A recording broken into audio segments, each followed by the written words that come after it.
rádio anunciou que o homem tinha pisado na Lua. O homem na Lua.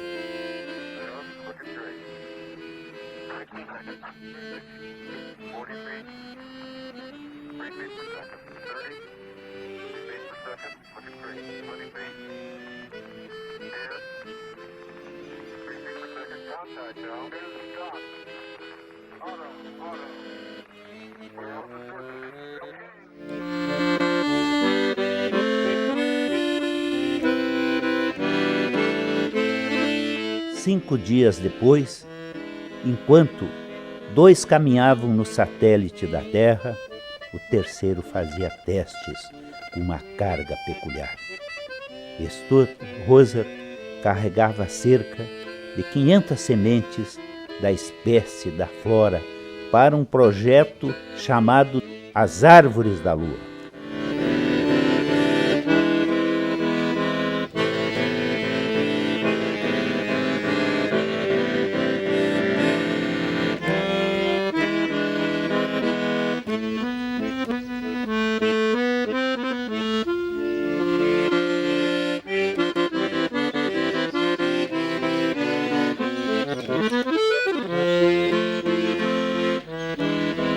Roça e as sementes deram 14 voltas na Lua.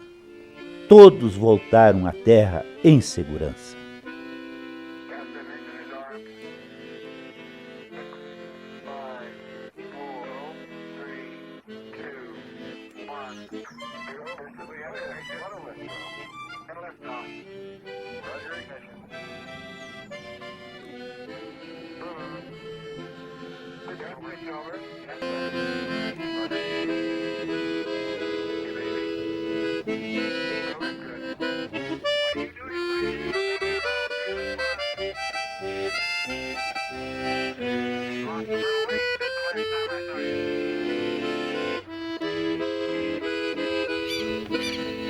Como nosso guerreiro Cepé, que tinha um lunar na testa. Lá da lua veio a semente, que deste solo sagrado fez seu ventre. O nosso amado Pampa Gaúcho, marcado por tantas guerras, banhado por sangue guerreiro, abrigou em nosso estado a semente do encantado, aquela que veio da lua e espalhou a boa nova de uma nova vida que cresce, que enriquece e que floresce os dias de Santa Rosa.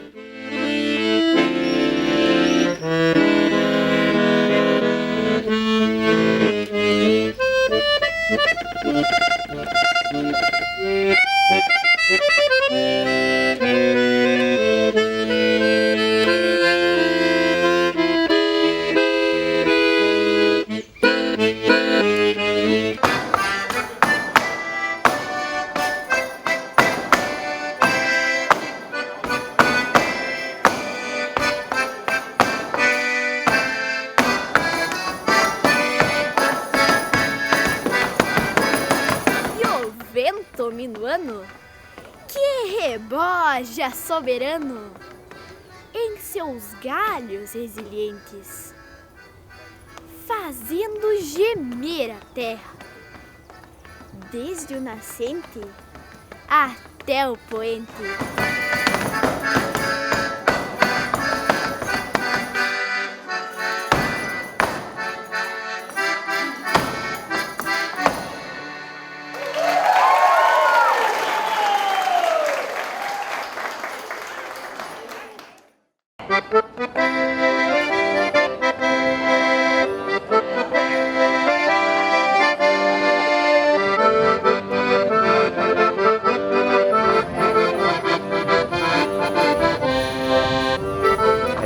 Evidente que se falasse numa árvore diferente, e foi o que o Figueiredo falou para a comissão esta, que estaria por receber.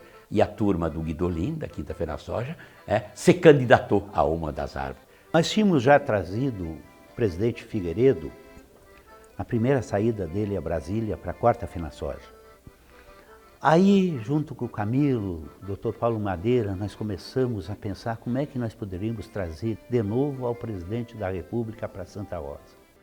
E a história que até eu saiba é que, na realidade, uma dessas sementes, ou da planta já germinada, veio para cá num trabalho muito grande do próprio presidente da edição, o seu Nilson Guidolin, do prefeito da época, o Antônio Carlos Borges, e de um ambientalista muito fanático, digamos assim, e boa parte do que existe de árvores aqui dentro é dele, o seu Juarez Guterres, que ficou sabendo disso e tentaram buscar uma árvore dessa para fazer a marca daquela edição. Na quinta FenaSoja era o prefeito de Santa Rosa, o Antônio Carlos Borges. Ele era prefeito, era assim muito, né, dinâmico e tal. E nós tínhamos um engenheiro florestal aqui em Santa Rosa que era muito importante, que era o Juarez Guterres Pinto. Quando eu cheguei aqui, tinha uma pessoa fantástica, Juarez Guterres. E ele me visitava e ele dizia, meu engenheiro, temos que plantar árvores. E eu sempre muito apressado, procurando fazer a coisa. Eu não dava muita bola, porque o Juarez me dizia. Diz ele, não, planta uma árvore, aonde entender se é possível, porque daí um dia de sol, calorão, tu pode colocar o teu carro na sombra. O Anacleto trouxe um técnico agrícola cedido pela Secretaria da Agricultura do Estado. Um homem de grande visão. Um homem que amava a natureza. Junto com outro professor, Eclair Moraginski, o primeiro era Juarez Guterres. Este nome merece respeito. Mas era um grande entusiasta, um defensor do meio ambiente, viu? Ele multiplicou a primeira variedade de soja no Parque de Exposições, que recebeu o nome de Santa Rosa, variedade Santa Rosa. Ele recebeu uma quantia e aí ninguém conhecia, e foi aqui, por vários anos, carro-chefe das variedades de soja. Ele criou uma espécie de soja Santa Rosa. Era uma pessoa, se ele estava aqui conosco, uma fala mansa, tranquila. Fui conversar com ele e perguntei se ele não aceitaria trabalhar comigo. Só eu não tinha como fazê-lo funcionário. E ele que me deu a ideia, peça ao Estado que me ceda, que te empreste para a prefeitura. Rica ideia. Posso usar isso? Pode usar, use. E fui a Porto Alegre e realmente me cederam ele gratuitamente durante todos esses anos. E daí aquele que nos ajudou nesta arborização toda, ele passou a comandá-la. Parecia entender-se o Juarez que era uma árvore que estava crescendo. Tu não enxerga uma árvore crescer, mas ela está crescendo. E ela vai crescendo. E o Juarez se agigantava nessa parte de, com o exemplo dele, com a suavidade dele, convencer as pessoas de serem aliados dele para preservar a natureza, para plantar árvores. Eu acho que Santa Rosa, graças a esse espírito dele, do Eclair Moraginski, do Wilson Sebranello, é uma das cidades mais arborizadas do Brasil. E foi o Juarez Guterres Pinto quem iniciou plantar árvores em Santa Rosa, arborizar Santa Rosa. Aqui nós temos, na época dos ipê amarelo, dos ipê branco, é realmente Santa Rosa um jardim, que tudo foi plantado pela mão do homem. Todas essas árvores foram plantadas pela mão do homem, nas avenidas. Então é uma coisa fantástica. Eu acho que o Juarez está aqui conosco. Ele está aqui porque ele amava esse parque. Uma vez eu, passeando com ele, Juarez, o que é esse parque? Eu amo esse parque. Esse parque é a minha vida. Ele está aqui conosco.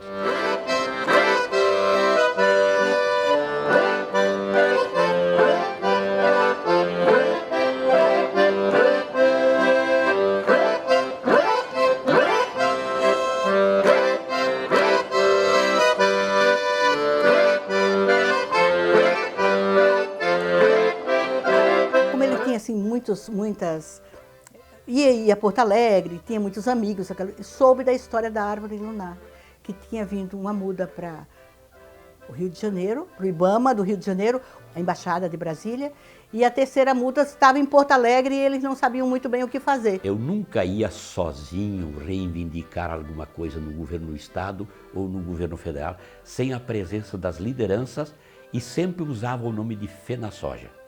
Porque os governos da época, que eram assim, bem divididos politicamente, né?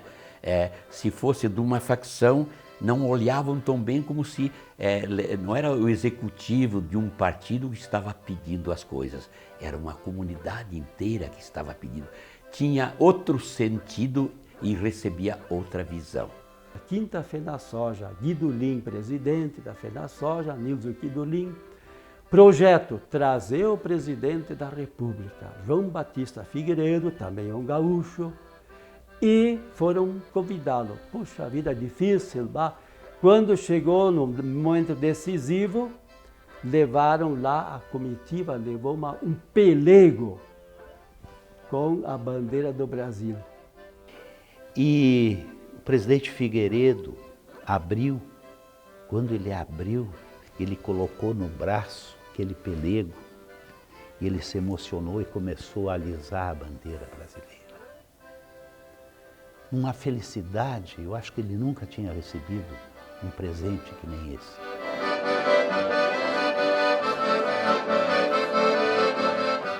E aí falando que Santa Rosa estava fazendo 50 anos, e é por isso que todas as FenaSojas eram feitas no mês de abril, maio, março, abril. Resolveu-se fazer de 1º a 10 de dezembro para coincidir com o aniversário de Santa Rosa, 50 anos. E ele disse, então, vocês estão completando 50 anos? Sim, estamos completando, etc. e tal. Diz ele, nós recebemos da Embaixada Americana umas mudas de árvore que foram germinadas na Lua. Vocês não querem uma muda? Mas lógico que queremos. Então diz ele, eu vou lá e vou plantar lá. Dito isso, o prefeito Borges foi no IBDF com o doutor Mauro para o tratativo de vir a árvore para cá. E realmente, no dia 13 de agosto de 1981, às 13 horas, depois da abertura oficial, fomos até lá, o Recanto da Natureza, aonde estavam muitas crianças de todas as escolas, aonde tinha se combinado de tocar todos os sinos de Santa Rosa.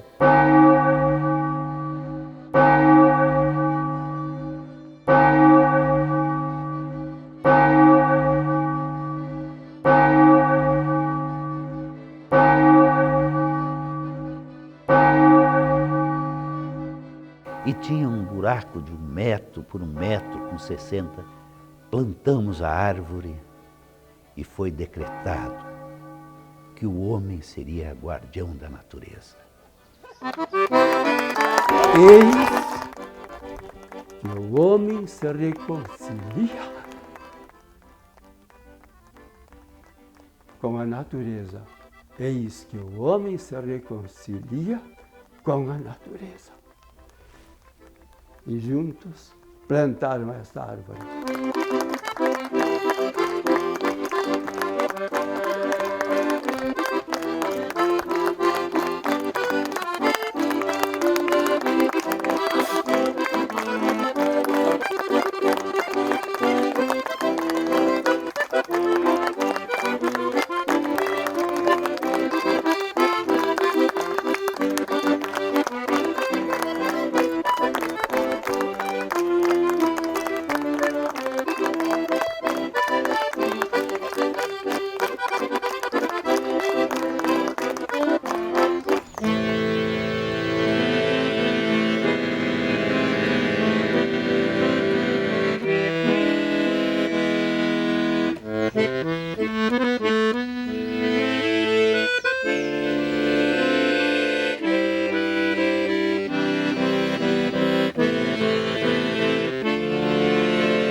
gente sentia alguma coisa, mas nós estávamos sem rumo. Nós estávamos muito preocupados com a produção agrícola, com a produção de soja. Esta árvore vingou e a vida em Santa Rosa seguiu. A atenção não foi a devida para a árvore.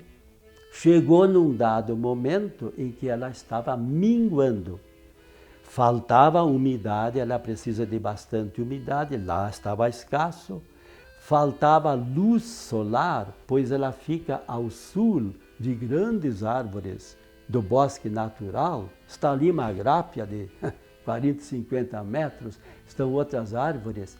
Carecia de sol e um fungo, e ninguém conseguia combater isso aí. Ela estava minguando.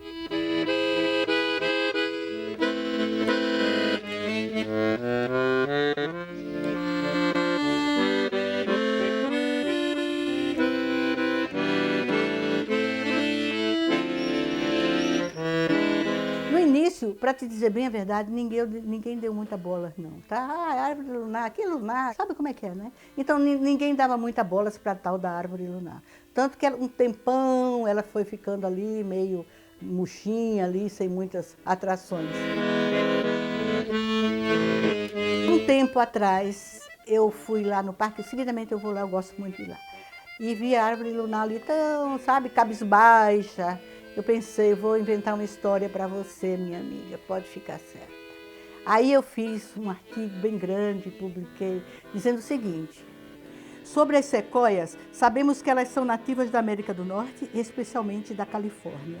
Povoam também grandes espaços da costa americana do Pacífico e, juntamente com os eucaliptos australianos, essas árvores são entre as mais altas da Terra, podendo ultrapassar 100 metros de altura. Famosas por sua longevidade, admite-se a existência de espécimes com cerca de 4.000 anos, cujos troncos podem chegar a muitos metros de diâmetro. O nome do gênero é uma homenagem ao índio Cherokee Sequoia, nascido em 1770 e falecido em 1843, nativo que desenvolveu o primeiro alfabeto usado pela sua tribo. Acredita-se que elas guardam em si grandes e poderosas energias e podem exercer ampla influência em nossas vidas, principalmente na vida das mulheres, uma vez que comungamos intimamente com as variações da lua. Mas ninguém deu muita bola não, tá, para essa história. Ninguém ligou essa história não, tá? Eu não sei se ligaram ou não. Eu sei que eu criei para ver se as pessoas davam mais atenção, iam visitar, se as mulheres iam lá. Aí disseram assim, não diga que é para tirar um pedaço, senão elas vão acabar a árvore lunar, né? Nós plantamos e uma época assim, a gente ia lá visitar e depois, como a gente tem 1001 atividades, a gente deixou ela junto à natureza.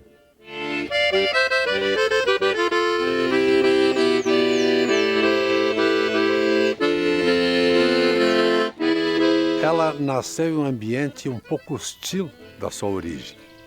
Ela tinha toda uma genética dessa semente que ela viveu historicamente nos Estados Unidos. Então a primeira coisa, ela para crescer aqui, ela enfrentou toda essa adversidade do diferente. Ela esteve em solo diferente, com condições certamente de composição de solo diferente.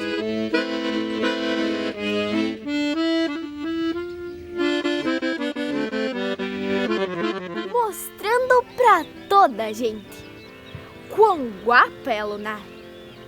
Entre espadas e mosquetes, resiste ao atropelo, tal qual o índio guerreiro, guiado por sua luz.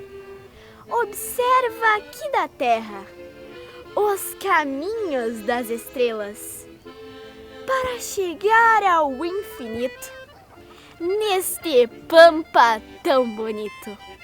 E eu quero dizer que tão importante quanto foi o plantio dela, foi o salvador da árvore.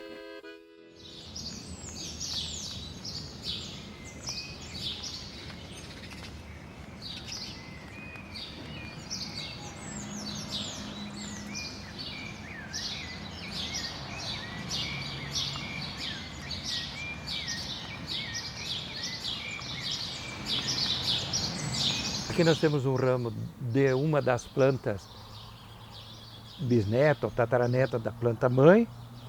E esse ramo aqui eu vou selecionar partes deles para formar mudas que serão utilizadas na multiplicação da nossa sequoia.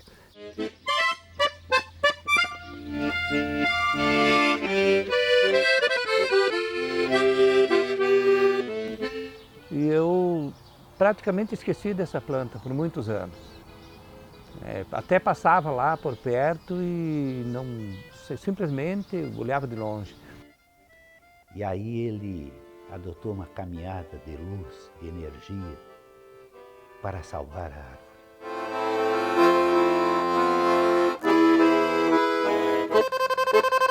E ao chegar eu me deparei com uma planta moribunda, com uma planta totalmente ameaçada pelas outras, num local que, no meu entender, era inadequado, com condições de vida precaríssimas e num estado assim quase que terminal.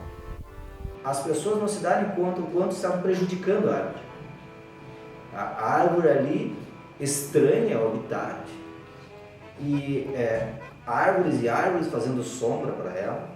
As plantas no entorno encobrindo essa planta, como quem estava dizendo, você não é daqui, some daí, que aqui o espaço é nosso. A gente via que ela não desenvolvia, até que foi abrindo mais ao redor para ela ter mais vida para ela também.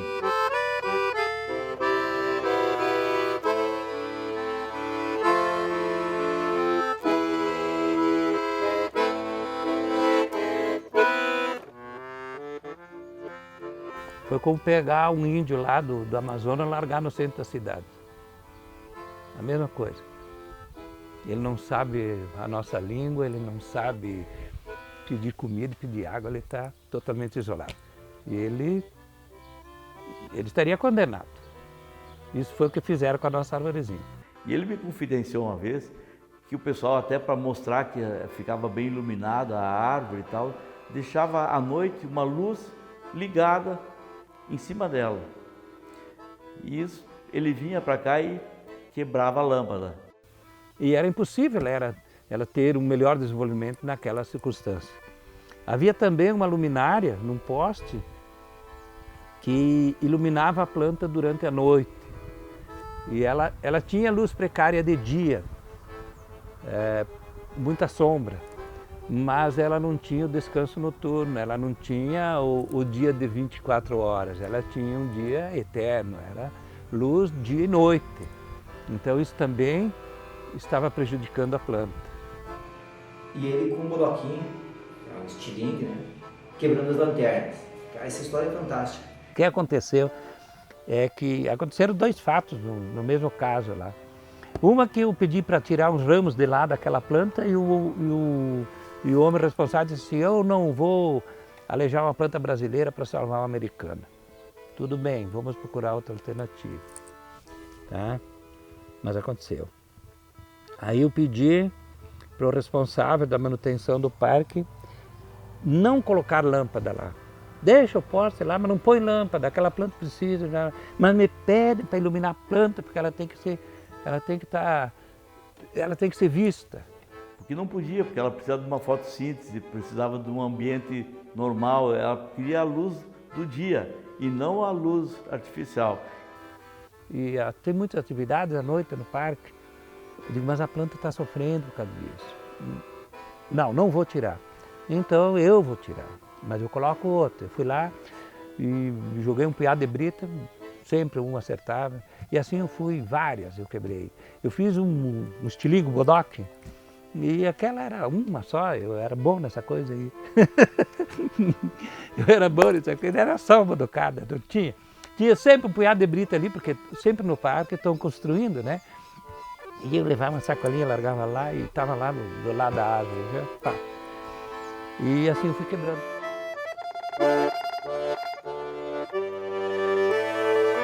Um dia, os caras colocaram uma tela na frente daquele suporte da lâmpada, daí me mataram.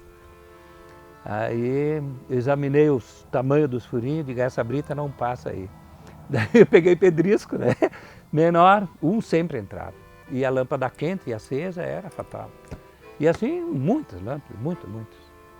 E até que desistiram. Até que mudou o cara responsável pela coisa lá. Digo, ó, já que eu estou cansado de quebrar a lâmpada aí, vamos dar um jeito naquilo. Expliquei, ele entendeu.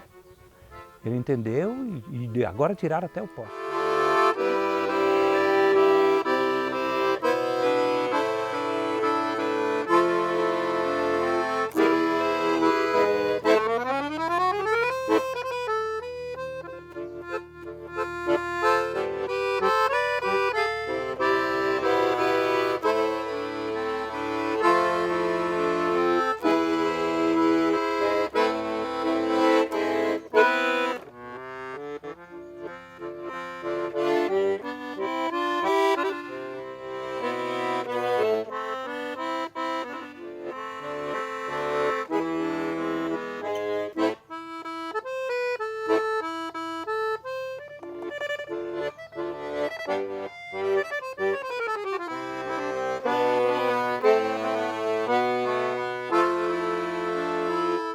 Bom, a ideia partiu do seguinte: nenhum ser vivo vive sozinho, vive isolado.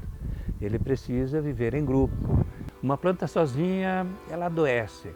Uma pessoa sozinha que se isola é uma pessoa triste, é uma pessoa que tem algum problema. Assim como um animal isolado porque está doente. E nós isolamos a nossa planta da espécie dela, longe do seu ambiente. Se dedicou dia e noite ao cuidado desta árvore, com uma experiência, outra e terceira e quinta. Foi trabalhando para tentar tirar dela as filhas, fazer novas árvores. Estudando um pouquinho mais detalhada essa questão da comunicação entre os vegetais, eu lembrei, aí caiu a fichinha lá que eu poderia usar a terra do entorno dessa planta como substrato, já que ela, no retirar os nutrientes, ela deixa seus caracteres aí, deixa os fenóis, aminoácidos, auxinas, etc. Aí, digo, quem sabe isso ali vai ajudar no enraizamento. E até que ele conseguiu. Mas isso aconteceu depois de 2 anos e meio, 3 anos. O caminho estava aberto. Eu tinha de onde buscar o substrato. Aquelas 13 mudas, quando elas atingiram assim um tamanho de 30, 40 centímetros, eu podei tudo e já usei os galhos dela. Eu alejei as plantinhas. E elas eram feias igual a mãe.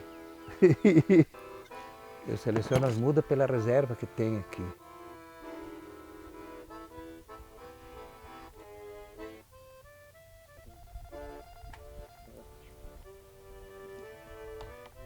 Eu só vou dar um banhozinho, né? Vou plantar esse ramo. É possível que ele germine. Então, como esse ramo aqui também tem, aqui podem sair várias mudas. Pode haver contestações que isso aqui não é relevante, mas nessa planta funcionou. E hoje ainda ela está mostrando a debilidade dela. Ela envelheceu assim, morfologicamente, parece uma planta muito velha. As nossas ali do entorno, que são plantas velhas, parecem muito novas comparada a ela. E as filhas dela, da primeira geração, elas são exatamente igual a ela. Hoje ela tem filha, tem neta, a neta está crescendo do lado e até bisneta me parece que já tem. A sequoia por si só é uma planta gigante e por ser gigante ela tem lá suas características específicas que permitem que ela tenha uma longevidade de mais de 1000 anos. A nossa sequoia aqui nos mostrou que essa característica de sobrevivência, essa característica de ir longe é muito acentuada. Porque nenhuma planta nossa daqui teria resistido ao que ela resistiu. Nenhuma. Tá? Então ela tem realmente uma força, uma vontade de viver, como a gente diz, né? Que levou ela até a sobreviver naquelas condições que ela estava. Aprender a pelejar com o minuano, caborteiro, soberano. mostrou força e valor, fazendo sua a nossa história.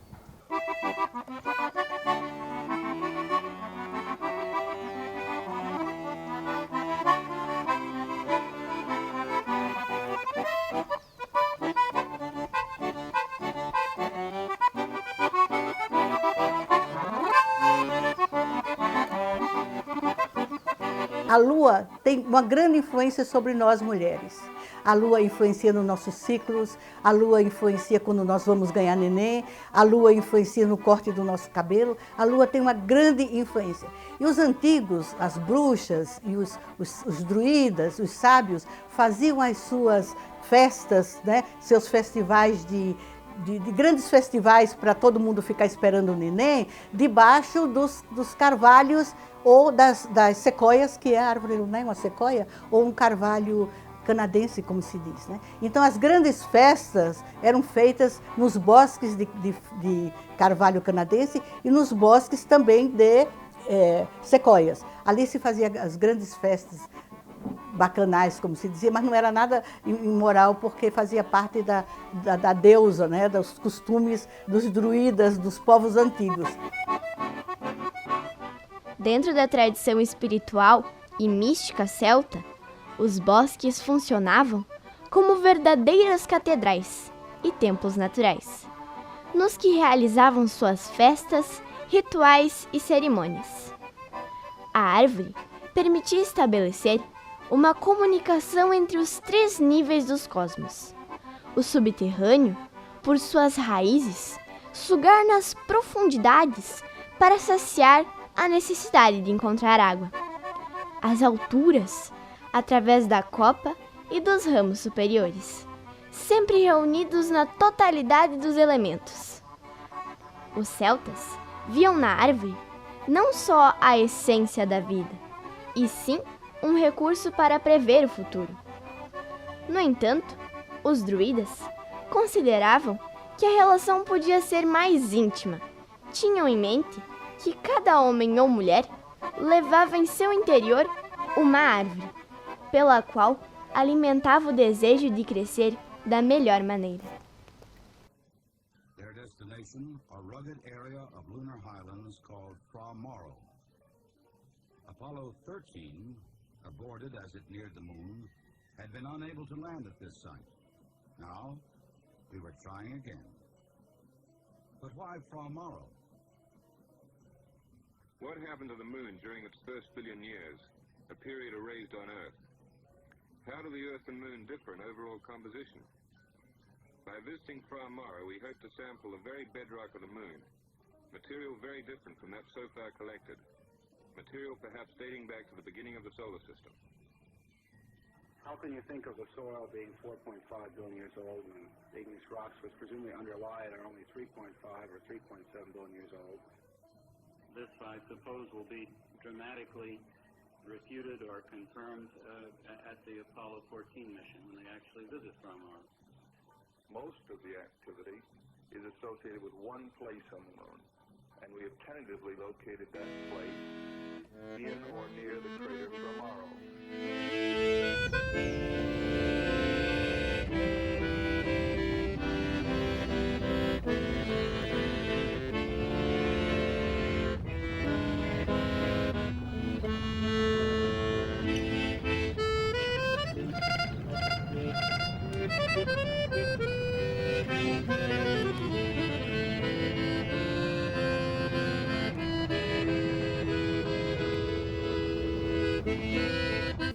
Um dia incrível na minha vida, inesquecível. Eu estava na maternidade esperando meu segundo filho, que nasceu bem na hora que o homem chegou na Lua. Isso eu não vou esquecer nunca.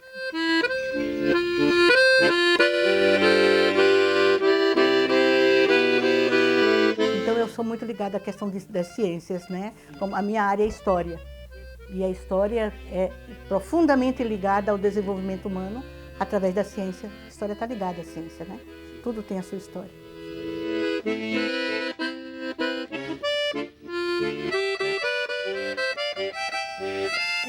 para mim, eu vejo a árvore lunar como um símbolo da competência, tá?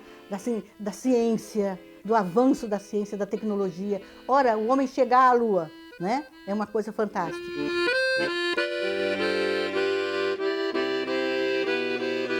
Esse experimento especificamente eu não sabia, eu não conhecia, não sabia que tinha sido feito. Na estação espacial, a gente tem diversos tipos de experimentos diferentes, inclusive o laboratório japonês, que eu era o responsável por ele, nós temos equipamentos lá que têm a finalidade de fazer germinação no espaço, né, porque, pensa bem, quanto mais tempo você ficar no espaço, o ser humano a gente precisa de alimentação, né, então a produção de vegetais, a produção de alimentos no espaço é extremamente importante. Essas pesquisas estão sendo feitas com grande intensidade agora, não só para a espaçonave, mas também para Marte, pensando em Marte e outras coisas desse tipo. Na minha época, na estação espacial, nós tínhamos lá experimentos dos Estados Unidos com germinação, tinha experimentos do Brasil. A Embrapa mandou um experimento da minha missão, né, que era de uma árvore chamada Gonçalo, que também estava lá.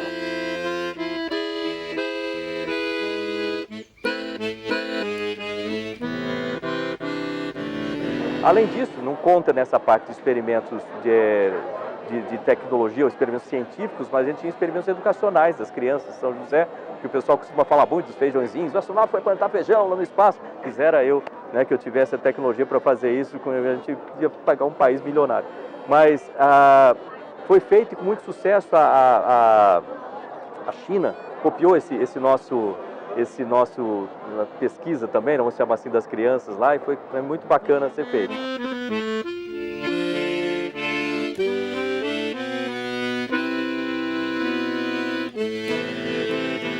Tinha um experimento da FEI, que trabalhava com enzimas que são utilizadas para conservantes de comida, né?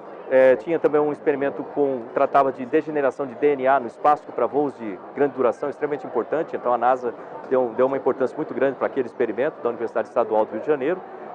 Tinha também 2 experimentos da Universidade Federal de Santa Catarina, com mini tubos de calor para transferência de calor no espaço, que é uma coisa extremamente complexa, e hoje em dia são experimentos tecnológicos, já geraram aí outros produtos, inclusive para fornos de padaria, que é uma coisa muito bacana, né? E tinha um experimento do Centro de Pesquisa Renato Archer, que hoje em dia é o CTI, né, que tratava de fechamento de zíperes de proteína no espaço, né? E também foi uma coisa bastante interessante, os russos se interessaram bastante por esse experimento. Eu vejo ela como este símbolo, tá, da capacidade humana de vencer obstáculos, de chegar à Lua. Outro elemento importante naquela FenaSoja quinta, 2 fatos que precisam ser narrados.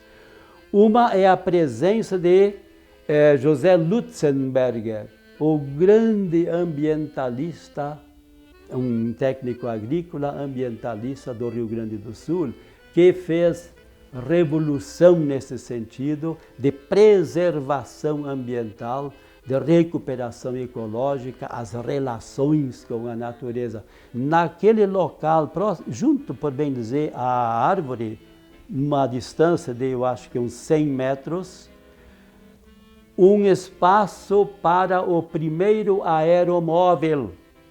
Oscar Koester, que desenvolveu este projeto de aeromóvel, um veículo movido a ar, ele instalou ali, fez funcionar, o próprio presidente Figueiredo embarcou e fez a viagem de 100 metros no aeromóvel. Infelizmente, nosso país tem políticas e tem políticas, né? Algumas muito boas, outras nem tanto. Esse projeto não se desenvolveu no Brasil. Koester exportou para muitos países o projeto dele e construiu o aeromóvel. Agora, desde 2013, está funcionando em Porto Alegre, do aeroporto até o Transurb, até a estação do Transurb. Mas foi lançado na quinta FenaSoja, 13 de agosto de 1981. A juventude entender-se realmente ter a consciência de plantar árvores. A gente sabe que os poluentes, principalmente a queima de combustível fóssil, ele acaba, entender-se, poluindo o ar, tornando o ar quase que insuportável de respirar, como acontece em São Paulo. São Paulo, hoje, a poluição é uma coisa de deixar as pessoas entenderem-se muito perturbadas. Porque inicialmente se pensava muito em preservar meio ambiente, apenas meio ambiente, mas ecologia é mais. Temos que partir para ecologia, significa relação, tudo está relacionado com tudo. Nós vemos hoje o planeta doente. O planeta não tem mais como fornecer o que o homem, o ser humano, a humanidade, está querendo retirar dele. Não tem mais como, está doente e precisa ser preservado. O mundo se deu de conta hoje. O homem do campo ainda tem um pouquinho daquele DNA que os antepassados tiveram de desmatar, de desbravar. Isso estava no sangue. Olha, italiano, alemão, polonês, isso era formiga cortadeira. Foi uma experiência espetacular. Lá da Lua. Mas se isso falássemos aos nossos avós, não, eles acho que levariam um infarto. Mas como? Da Lua sair uma planta. E a alegria, entender-se, de ver todas essas crianças, porque essa dimensão de ter as crianças para dar a elas a consciência ecológica. De todas as crianças que na casa delas também elas possam plantar árvores. Então eu acho que coitada dela que está aí, digamos assim, num ambiente completamente estranho dela, vamos convir com isso, né? Mas ela veio servir de exemplo, para não dizer, olha, eu vim aqui para vocês cuidarem das de vocês, das nativas de vocês. Aquela época, né, quando Santa Rosa fez 50 anos, em que era prefeito Antônio Carlos Borges, eu era secretário de governo dele. Então eu vi de perto todo o anseio que esse homem nutria pela natureza. Ele tinha assim essa visão e posso te garantir que o Borges foi uma espécie de precursor dessa, eu diria assim, dessa atitude de a gente olhar a natureza não como alguma coisa para ser explorada, mas para ser compartilhada na vida.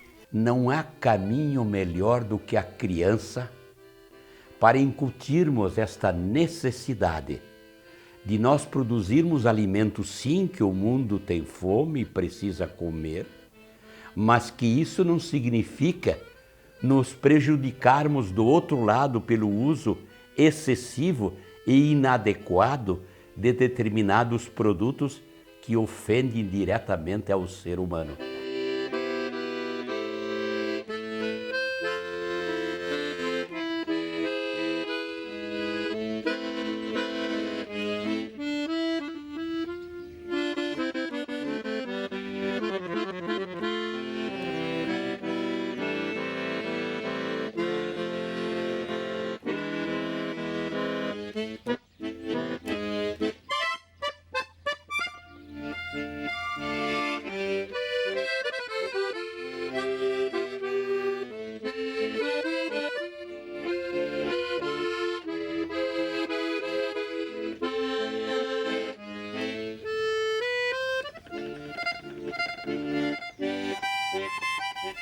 Ser um lugar de peregrinação das pessoas virem do mundo visitar a nossa árvore lunar e dizer que essa região aqui, que tem como a fena-soja um grande exemplo de mostrar o que se produz, mas realmente de preservar a natureza. De cada pessoa ter lá dentro do seu sentimento, dentro do seu coração, uma árvore lunar plantada, uma árvore com energia, uma árvore com vida, uma árvore de dizer que todos nós estamos na mesma nave, que é a Terra. mas que essa nave foi conectada com a Lua.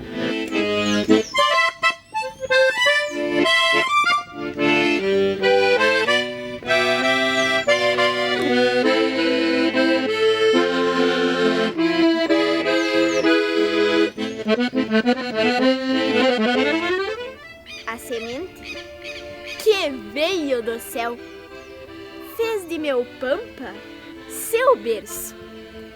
Abençoando minha prosa, veio pra Santa Rosa aprender a pelejar com minuano, caborteiro soberano. Mostrou força e valor, fazendo sul a nossa história, rebojando contra o vento, tal qual nosso pavilhão tricolor.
Thank you.